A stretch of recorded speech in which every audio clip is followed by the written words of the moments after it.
What's up, everybody? Welcome to another episode of Fatboy Fadeaway Podcast. Here on a Saturday morning, early, like we always do, trying to get the week wrapped up here. Going to give us a little preview of what's going to happen this weekend. Got Tyler McGurk here with us again. Tyler, how you doing? I'm well. How are you? Good. Casey might be joining us later. If not, he's going to probably be sitting this one out. Hopefully, he'll be able to get us on the next one there. How we doing? Good week? Enjoy some real baseball yesterday? Yeah, it was very enjoyable. I mean, other than not watching watching the Giants wasn't very enjoyable. But, man, you definitely were right about that one. Definitely might have been right about that one. The thing with the Giants, too, that might be a little tough here is the unwatchability of it at times, probably. And there's nothing like to look forward to at this point. There's no one you're like, oh, well, at least we get to watch this guy for 10 years.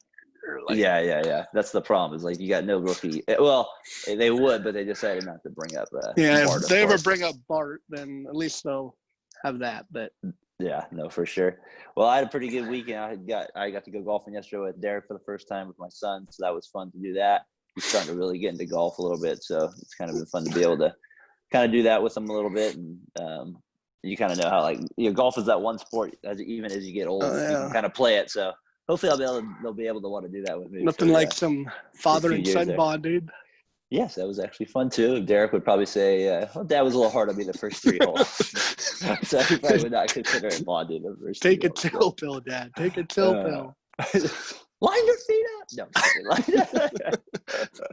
hold your pose. Hit the ball. Hold your pose like you're in a magazine. Come on. What are you doing? I got to ask you, have you ever seen any of those Netflix stuff you better read on some of the dads or moms or whatever that take these to golfing? Oh, the golfing things? Yeah. When I lived with my brother, he used to watch it, and I was like, what are you watching? And he's watching child abuse on the golf course. What is this? Oh, my gosh. Oh, it's just hilarious how serious these parents take. And sometimes it's mothers, and I'm like, I know, they're crazy. They're crazy. It's like their dad, they're going to be a superstar or something like that. Right? What's a psychopath?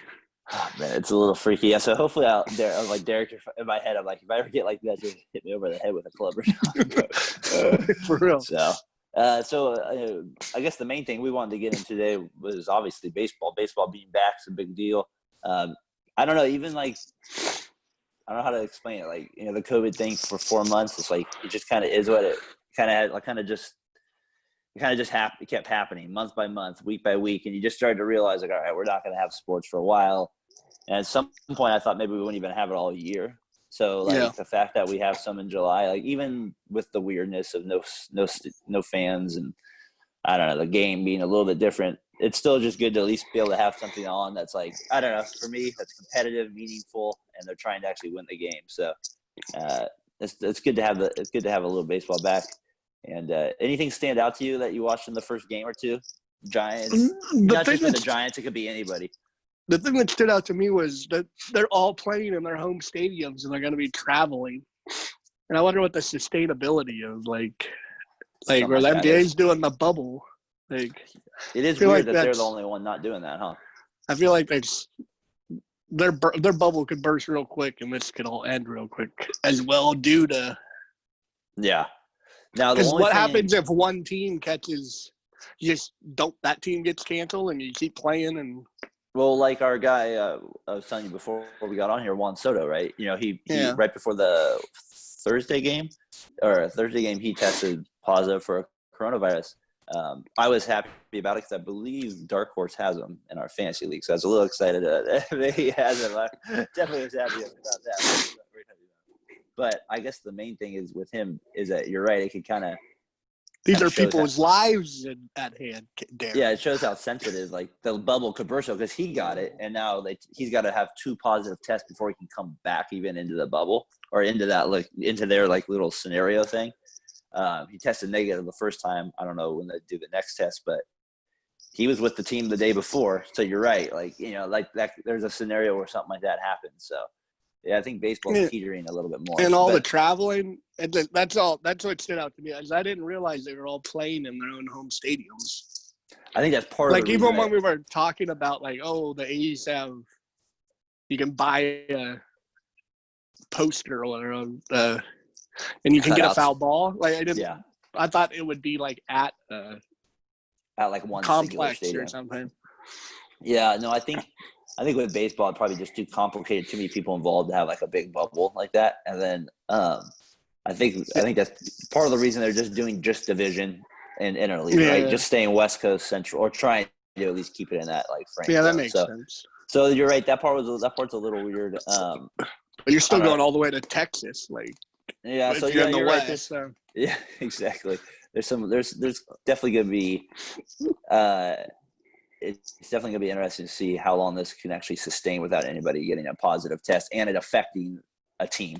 So we'll see. There's a couple things from the first games yesterday that I kind of wanted to point out that caught my attention again yesterday. First one is the Orioles will continue to be one of the worst pitching teams of all time probably this year. Yes, they were good against the Red Sox, but a solid 13 runs given up in the first game. And I believe Tommy Malone was their starting pitcher, so that cannot be a good sign. Old athletic. I'm thinking if it's a 160 season, they might be breaking some records as a pitching staff. So that definitely stood out to me. Other thing that stood out to me is Giants off to a rough start. I mean, obviously they're playing the best team in the league, so it doesn't help at all. But off to a little bit of a rough start there with their offense. Just looks like it's going to be. Gabe Kapler making some questionable moves in game one. What's a move right? he's questionable? Because like when he got hired, there was a ton of pushback on him. There's Giants fans that did not want him at all because of his association with the Dodgers or something like that too. I mean, that was part of the reason. Or was it KMBR? People are just crazy. I mean, KMBR people are never happy. People are never happy with anything the Giants do until they win a World Series surprisingly, and then they're like, "Oh, we always knew it would happen." But there were 2 outs in the 7th, and a lefty was pitching, and they pinch hit for Crawford with nobody on base with 2 outs. For Donovan Solano, who's like a career 260 hitter with 4 home runs against lefties in his career, so it wasn't like he's this big threat to hit one out of the park. And then, sure enough, they make a bunch of infield bonehead plays the next couple innings, and Crawford seems like one of those guys that he could be traded this year at that little short deadline. Yeah, he kind of has I kind of get the body language feeling from him too. Watching the game, I actually watched most of the game the first night because it was back on, and then I watched some of the game last night a little bit too. He's just kind of one of those players I feel like he probably would help another team at this point a little bit more. And I mean, it's got to be hard for him to get up at this point to play. I don't know. He just looked a little off yesterday. Just watching him fielding some of the there were hard plays that he went for a ground ball, dove, kind of juggled it. I just feel like I don't know. It just seemed like he just seems like a candidate to get traded at some point. Yeah, well. Yeah, but knowing the Giants, I think he wants probably to get won't do at this point. No, yeah, I mean, you're gonna hold on to Bumgarner because you're 5 Bumgarner, games by out. the way, didn't pitch very well yesterday. 5 2/3, 3 innings. So not. So for the Giants fans out there, don't feel too bad about that one. He didn't get off to anything of a stellar start. Your Pods. And Big Moustakis had a great first game of his $126 million contract. I know, yeah. He's always kind of been a weird player to me. I don't think my Padres prediction's looking too bad. That's looking pretty good right now. Off to a nice 1-0 start. So we're looking good right there. Hosmer, we ripped on him on our last podcast, and he came through with 6 RBIs in the last one. A couple other notes from the first game I noticed. Indians, Bieber looks like he's going to have another unreal year. That's why I feel like the Twins had 10 runs yesterday. It looks like their offense is going to be loaded again. It's a team for me that I found interesting. I went through they had on the A's broadcast yesterday, they had, I think it was top 8 or 10 odds to win the World Series. And you had the Astros, the Yankees, you had your Dodgers up there, your typical teams. And then I was shocked to see the Reds were at number 6. They're ahead of they were 16-1 odds to win. I'm not saying the Reds were number 6. Yeah, they were 16-1. And in the ESPN one that they had up there, they were ahead of the A's. The A's were 18-1. I was just kind of stunned. I didn't really think about the Reds. I mean, I know they had Sonny Gray and some, but usually you just got to think a little bit Bauer. Deep. Yeah, so I guess I mean, they must be expecting Joey Votto to have a big bounce back season. He did have a home run yesterday. He did have a home run yesterday. But I was trying to ask. I can't even think of who's their ace. Who's their other ace at this point? I know they had Gray, but who's the other guy I'm thinking of? Bauer. They had. Yeah, that's somebody else. I feel like who even before those guys was supposed Homer to be good. Bailey? Iglesias or something like that. He's maybe? their closer. Okay, I feel like they have another starter too. Homer Bailey, Discafino, No, not Big Homer. Discafini. He was on the A's last year at some point, so I know it's not Big Homer. Who's paying him then? Because he got a huge 10-year deal at one point. The Reds paid him a while ago, and then he ended up on the Reds could still be paying him for all I know, and then he ended up on the Royals. He got traded to the Royals, and then now they have a guy named Descafini, or you know what I'm talking about? Mm-hmm. I don't know. Is that the guy you're talking about? No, they have another starter. I thought it was Iglesias. No, they have Luis Castillo. Yeah, that's who I'm thinking of. Thank you. Yeah, he's a starter. Iglesias he's pretty good. Yeah, so they got another guy in there. So, anyways, I was kind of surprised to see them at 16-1, the Reds there. He was a keeper in the league. Do you have a team out there that's not the Giants that you just kind of have some fascination with, or maybe there's a player or a team you just kind of root for? Like for me, it's always kind of been the Pirates or the Reds. I just kind of root for them. Just I don't know, just always kind of check in with them. The Braves, I've always kind of, but now they're too not really. When they were on Would TBS, you say it's the Braves because they were on TBS? Yeah. But and now they were always so good, obviously. Yeah. Now? Is there a random team you kind of just will be in the NFL, I kind of always keep the Cardinals as a second team in a way. Well, this year, since I'm on the record with the Padres, I'm kind of have a that's kind of your little rooting interest for them. All right. So the Padres make me look a little better. A little extra. The other thing, a couple other things here about baseball before we move on something else to the A's Giants discussion. Infield this week, all time since the strike year. Me and Tyler I had a bad information exchange with Tyler earlier on that this week. Really? So we'll have to adjust on the fly a little bit. But I think we could do it. I think we know enough about baseball. But the extra inning thing yesterday was the first time it took place. So even if you guys watch this, leave a comment on it, because I'm kind of interested on people's strategy in this. Is if you're the visiting team, right? So the rule is you go to extra innings. The person that made the last out, he starts at second base, no outs. If you're the visiting team, right, it probably makes more sense not to bunt, I'm guessing. You know what I mean? I think it's the other way around. I think you put pressure on the home team to score that one run. Yeah. See, I'm with you. I was thinking about that last night, and I was thinking there's a lot of factors that can play into. The easy scenario is, okay, if you're the visiting team, you try to score as many runs as possible. If you're the home team, you bunt them over and win if it's tied, right away. That's kind of how my mind immediately goes. That's not what the A's did. No, neither. The A's did not. Most teams, I don't think, will do that either. I think most teams will probably end up hitting. But the only scenario I see changing that is where you're at in the lineup, who's up, right? All those scenarios will kind of dictate it a little bit. But I kind of like the idea. Last night when the A's had Simeon on second base and no outs and the game was tied. Yeah, they have Ramon Laureano up, but to me, I'm just bunting and I'm getting him to third. But then the argument is made, right? And this has kind of started to prove out. It's kind of why analytics has slowly kind of won over time as Matt Chapman strikes out. You know what I mean? It's so the next, you kind of just defeat that purpose. So I think with people making less and less contact, the bunt's we're not going to see the bunt as much. But to me, it seems like an obvious play. You're tied, just get the guy to third base with one out, and you can win the game. But it's a home run or strikeout league basically at this point. So yeah, and I'm curious to see if maybe this rule change kind of forces any new strategy of it. I don't know. This could play out more, right? There's more extra inning games, and you lose important games in this. You might have to think more tactically, and who knows? Maybe they keep the rule moving forward. To me, it's not that major league players, if they could make if they their whole goal is just to make contact instead of trying to hit a home run or trying to hit the ball hard, they could get a guy home from third most. Yeah. And then the only thing I was thinking about with your visiting comment, the reason I was thinking about last night when I was watching the game actually was if I was the Angels, for example, if I was them, I probably wouldn't have bunted. And the reason I wouldn't have bunted is because I had Rojas as my closer. If I had maybe somebody with just a little bit more dominant stuff, I might be more willing to take that more of a risk too in that regard as well. You know what I mean? That's what I'm saying, because you'd hate to bring in your closer in the 10th inning if you're the visiting team. I mean, he's an elite closer. You're probably bringing him in anyways in stressful situations, knowing that you want strikeouts.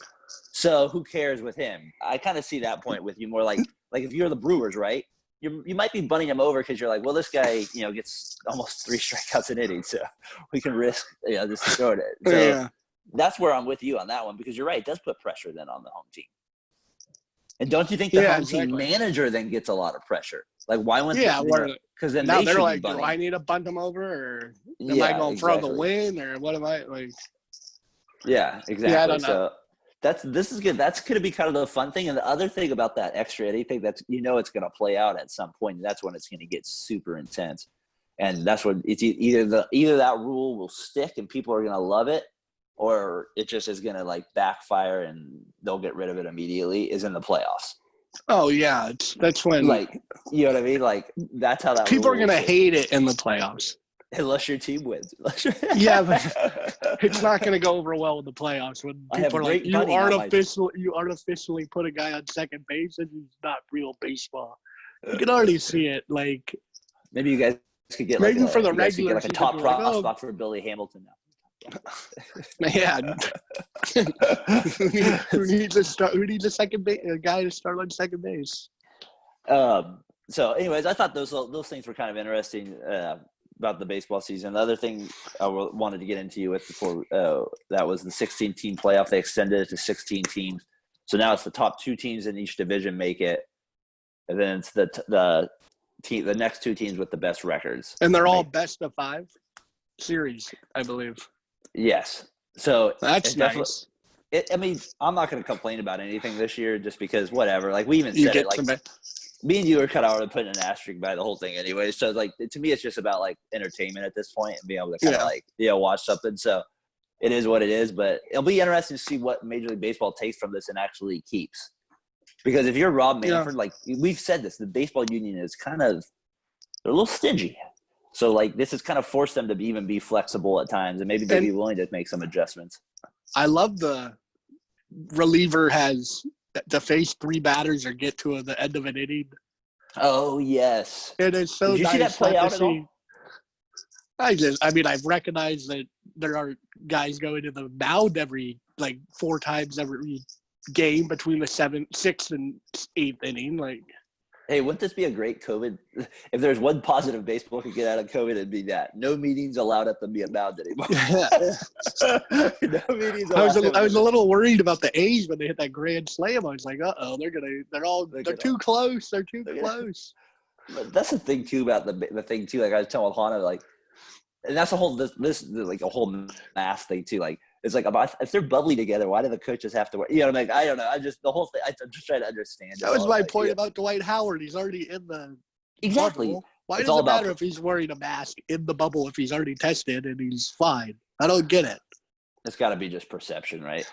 Maybe they don't trust him that maybe he left the bubble without you noticing. So, yeah, that's why we need to wear a mask. But maybe perception or something like that. I'm not sure. But can't people think critically, like, a little bit? I know. It's like, come on, man. Just a little bit. You can think like it. Just a little bit. I know. I saw Joe Madden running out to the round to make a pitching change yesterday. I started doing I was like a standing ovation for him. Like when he switched out to go to the lefty. He ran?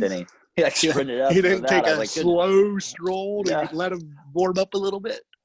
Yeah. And it was funny. He went out to argue something in like the 8th inning. And you could tell, like, he wasn't being heard, so he, like, quickly took that at the basket, like, shouted something and put it back. Like, the whole thing – it was funny because I was thinking about him, too, because whenever I think of Joe Madden, he's by far he argues the most out of any manager in Major League Baseball. There's not even nobody close to second. He's the Bobby Cox of today. He's the Bobby Cox of today. It's not even close. He's definitely the Bobby Cox of today. And I was thinking about that. I was like, man, this is, like, the guy that probably affects the most. He can't, like, argue or anything. Yeah, he can't. Yeah. It's weird Joe Madden's the guy, too, because he kind of comes across as this very, like, kind of quiet, weird guy. But, man, he's just like this very analytical, smart, not he snaps. He snaps. I've seen him snap. Yeah, I didn't. Yeah. Bobby Cox was great. Oh, he was real fire. He like ejected in the first inning, like a ton of that. There's a story of Maddox telling, like, Glavine in some announcer, like how Maddox got him thrown out of the game by like lying to him or something, like in the first inning, saying, "Oh yeah, he definitely swung," or something. Probably goes running out there and Rad's like, "Oh man, I didn't mean to set him off like that." Oh, and the way he like when he got older, he kind of had like a good little walk to him step too as well. So yeah, Bobby was one of the best. So anyways, those are a couple scenarios. The last thing I was going to point out I liked was the Padres and Brewers new uniforms and hats. I was a big fan of those yesterday. So I didn't notice. yeah, I like their new. They kind of updated, like they kind of took like their old look and kind of made it. They kind of brought it back a little better. A little bit better. So I kind of like. I'm always into that kind of stuff. So I thought it was kind of. Like, is it a logo? Is it a logo or is it letters? Just like the color scheme's a little bit more like old school, like I saw the color scheme of the Brewers. Yeah, I like the little yellow now. They have the blue. Yeah, it's like yellow. The light blue with the yellow. Yeah, so it's good. So yeah, a couple things there. Baseball back, exciting. Got another full slate of games today that I'm looking forward to. So I wanted to get into you again with baseball here. We wanted to kind of do this. We wanted to do a 3-part series, basically 4-part. We're going to do pitching, infield, and we'll do outfield. Just kind of A's, Giants, kind of our some of the players we felt were some of the best players since we kind of said the strike era. So that's kind of what we're going to shoot for. Last week we did pitching. It was kind of fun to look back at some of the pitchers that I had forgotten about on both sides of the bay there. So I'm going to give Tyler my list for the A's. He's going to give me his list for the Giants, and then we can kind of debate back and forth with maybe a guy we forgot or something like that. And if you got a guy you want to comment on, we're always open for that. We're still looking for that first comment. So if you want to be that person, yeah, don't be afraid. I needed to take a bad Jason Smith. I don't know what to do about it. No, I am dying. I'm like cramping. All right, after that brief relief mound visit, we're back, ready to go here, finish off the segment here. A's, Tyler's feeling a little bit better. I feel like a whole new pitcher. I feel a whole new pitcher. I expect this to be one of your best lists of all time right now. Your energy you should bring. Oh, that was funny, man. All right, so and maybe a little shout out to Jason Schmidt as well. So I appreciate that as well. All right, so A's, we're gonna do infield. A's, Giants, our top 3, kind of players at each position. If you got one, leave us a comment. Let us know. I'm going to start out with the A's, and Tyler, I'll let you go with the Giants, and we can kind of adjust our lists as we see fit. So I'm going to go catcher first for the A's, and you can go catcher for the Giants. So for the A's, I got Ramon Hernandez, Jason Kendall, and Derek North in that order. Just real quick, Hernandez, to me, one of the more underrated players. So Ramon's number 1? In my opinion, he was. Okay. He kind of had the most impact for the most amount of years on those teams. He had a game-winning bunt against the Red Sox in a playoff game. He had some good moments on their team. Kendall, he was right there with them, probably the next one there. Kind of towards the tailer end of his career at that point, but still pretty good. So those are my catchers on the A's. Nobody choked up on a bat like Jason Kendall. No, he did not. Right, never hit home runs. Never. Okay. He ran well, too, for a catcher. Yeah, that was always surprising for him. So, for my catchers, I got at number 3, Benito. Number 2, the fastest man in MLB history, Benji Molina. And number 1, Buster Posey. Of course, Posey, of course. Was there a number 4 on that list? I was curious if there was a number 4 on that list. I mean, it could go to the steroid user, Bobby Estalella, Chestalella, Brett Bade. Because I was thinking the guy that came in. Torey Alba is not too bad. That's right. Torey Alba was on there. Yeah, I forgot about Torey Alba. I don't know if Kurt Manwaring played any after the strike. Hey, who played? Who's the guy I'm thinking that was catcher who was then the manager for the Cardinals for a few years? The guy who got hit in the head too many times. Yeah, Mike Matheny. Yeah, he never really had any good years on the Giants, though. But no, he got hit one foul tip to the head, and he was done. That crushed him. Never came back. All right, let's go to first base here. I got well, first of all, obviously the Giants win the better catcher position at that point. Maybe A's a little bit more depth over the years because the A's rotate through so many players, but Giants by far better catchers throughout the last 20 or 25 years, 35 years. Just have Posey. Yeah, that's why you win. You have him. First base, A's probably are going to win this one in terms of talent. I got in order here. I switched it up just a few minutes ago. I'm going to go Giambi 1, Matt Olson 2, McGuire cheaply 3. He played not very long with the A's in 95, 96, but I want to see how many games played McGuire had after I'm the going to give McGuire the shout out.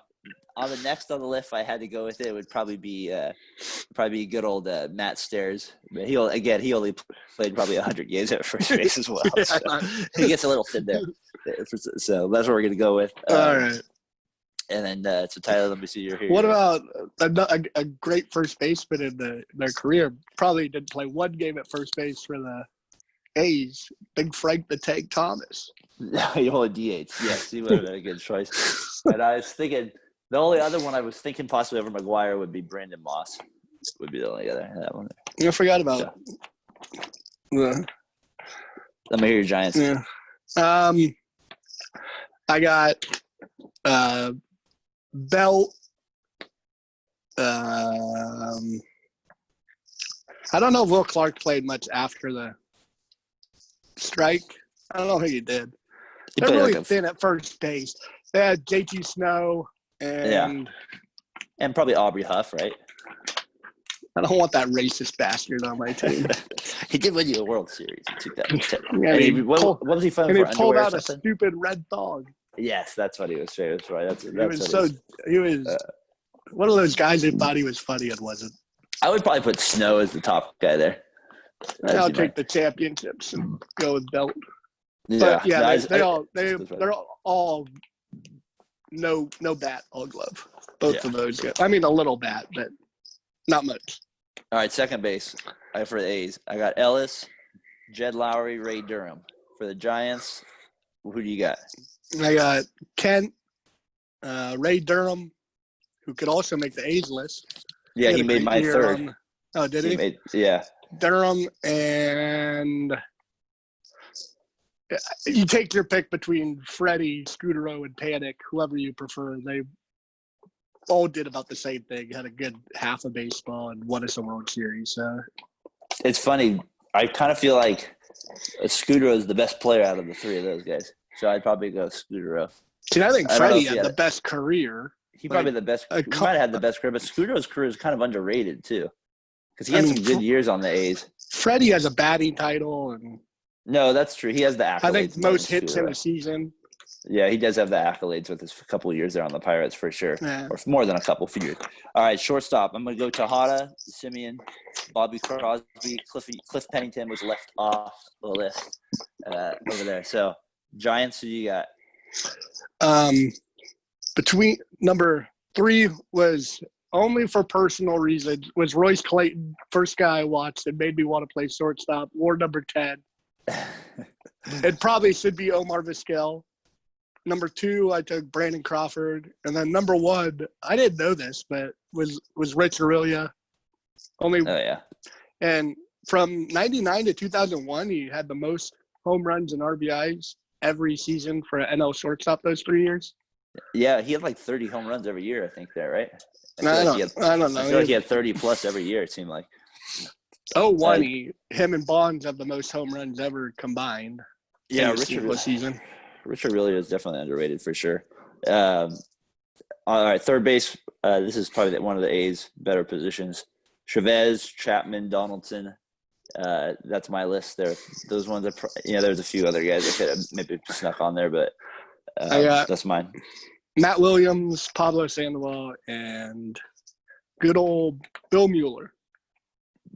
Who was the other guy that was their third base? Who before Pablo came on there? They had Uribe?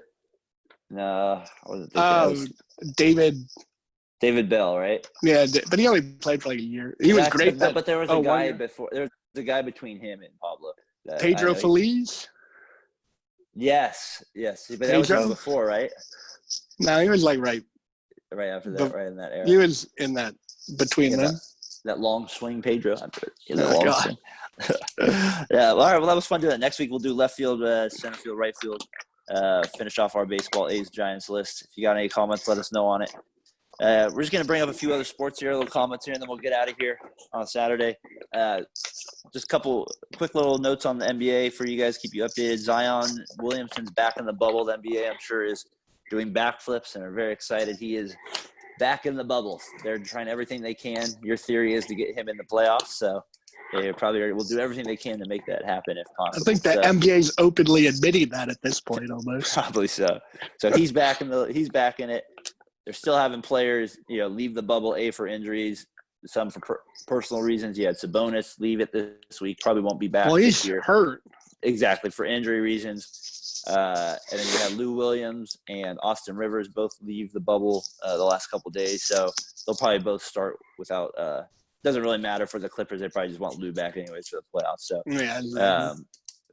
But again, kind of plays to the factor like the bigger players. If something like that happens and you miss 14 days, you're missing some important games the longer this thing goes on. So that'll be interesting to see how that plays out. I also wanted to bring up real quick because of the Warriors possibly getting a top 3 pick. LeVar Ball, of course, is making more news out there saying that his son, he's not too excited about them playing for the Warriors. Just complete idiotic statements. I know he feels like he has a reason. He's an idiot. But it's just, I just feel, I'm sure his kids are numb to it probably at this point even, but man, it's a lot of pressure to put on your kids even, in some ways. So he's a big dumb idiot.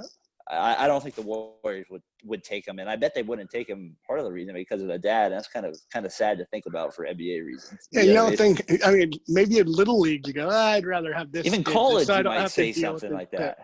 No, I don't know. Well, like there's some – like you've heard stories about people – college, I feel like because coaches – their dad's too involved or something.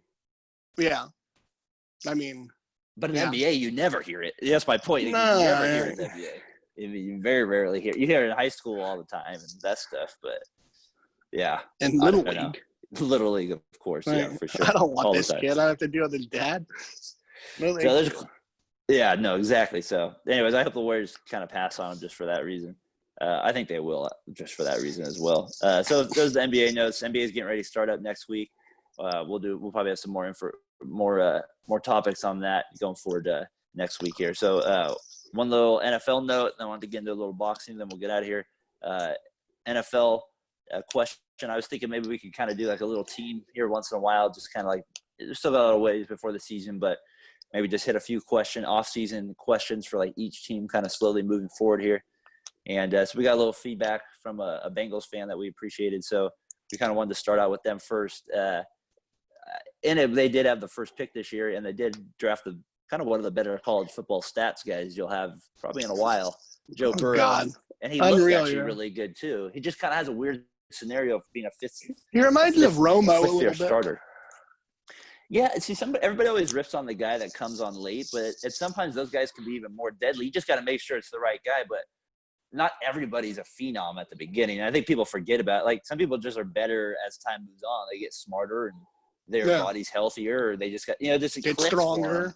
Their life, they're in a better spot in their life at times. Like you just never know how all that stuff is going to work. So, and the thing that cracks me up is like the guy's like 23. He's not like, it's not like he's not Chris Winkie or anything like that. Like 28. Oh God! All right. What was the guy from Oklahoma State who was old man? The Browns drafted or something. Him. No, the Browns drafted him. No, not Oklahoma. Oklahoma State. That's what I said, Oklahoma State. Oh, did you say Oklahoma State? I think you said Oklahoma. Yeah, I can't remember his name. But like a redheaded guy. Yeah, I know exactly what you're thinking about. It was like, and the thing that shocked me about him was Mike Holmgren took him out of all people too.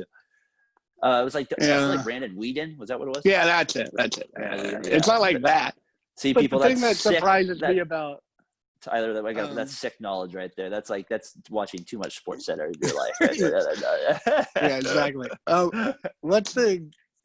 What the hell is the guy's – that Burrows just couldn't beat out some of the quarterbacks that he couldn't beat out at Oklahoma or at Ohio State. Yeah, but how long was he ended up at LSU? What? Well, Ohio State at least had some, like, decent quarterbacks. LSU, though – I mean, J.T. Barrett. But, I mean, they at least got to put up stats with their players that they had around them. Like, maybe they weren't the key, but, like, they were at least producing, weren't they, Ohio State? They felt like they were scoring. Oh, yeah, I mean, they're always a top 5 team. But LSU, they never could score. That was part of their issue. No, they couldn't. So, how long he was on LSU then for? Like, he sat on the bench? He started for 2 years. So, you're like, Like that Jefferson guy wasn't that great, but was he gone before that time? I feel like they've had like 10 Jeffersons at LSU like at their quarterback spot. They had a receiver, Jefferson, who was very good. Maybe that's first round pick this year. But anyways, LSU's offense hasn't always been dynamic. I mean, it's never been dynamic. It's always been their issue. Yeah, when they had like Jamarcus Russell, it was good. But they have a receiver there that's a junior this year is going to be unreal. Yeah, Chase, he's so crazy. Yeah, LSU. But I mean, Burrow is going to be. I think he'll be a good quarterback. He seems to. But how about with the Bengals? Like the Bengals have weapons. Yeah, but aren't they kind of just such a poorly ran franchise? Kind of like the Raiders at times. You know, being a Raiders fan, I feel like the Bengals and Raiders have been kind of synonymous the last 20 years. Like the Bengals have made more playoffs, but they're still not ran very well. You can just sense it at times. Like that's kind of how the Raiders were. Even when they were winning, you're like, they're just not ran very well. I feel like the Bengals have done a better job of it since they hired Marvin Lewis. Like at least they gave him a chance. They didn't fire him every year or like maybe they should have fired him earlier, people would argue, but I mean I'd rather have you hold on to a coach. I mean, depending on he made the playoffs like 6 straight years, so enough. They never won. Yeah. No, if you're the Bengals, you got to take him. Like I think Chase Young's going to be a stud too, but if you think the guy's going to be really good, you got to take the quarterback for sure. And I mean, he looked good. I mean, like sometimes you see guys put up numbers like you said, and you're like, he doesn't look like the real deal. But I think Burrow's going to be the real deal. The only thing I question is more the Bengals organization around them, and how like just kind of how it all clicks at that time. But if you're a good quarterback, you raise the franchises anyway. So if they like the Saints were poorly run until Drew Brees got there. It's not like And their coach seems like he's okay too, the Bengals guy, even though they only won. We'll see about him. I don't know. Sometimes when I just see people interview, he seems like he's not a horrible coach. He might be a little over his head in terms of youngness, but he seems like he at least kind of has the right thing. So that's the Bengals update for us. So we'll get to another team next week with it, but it is kind of interesting to see how the first pick overall will do this year. Tyson Jones Jr. fighting. You saw that September 12th. Jake Paul versus Nate Robinson on the undercard. I will have to hit that up. Is that what it is? Yeah. Oh my gosh, that's great. That's fantastic.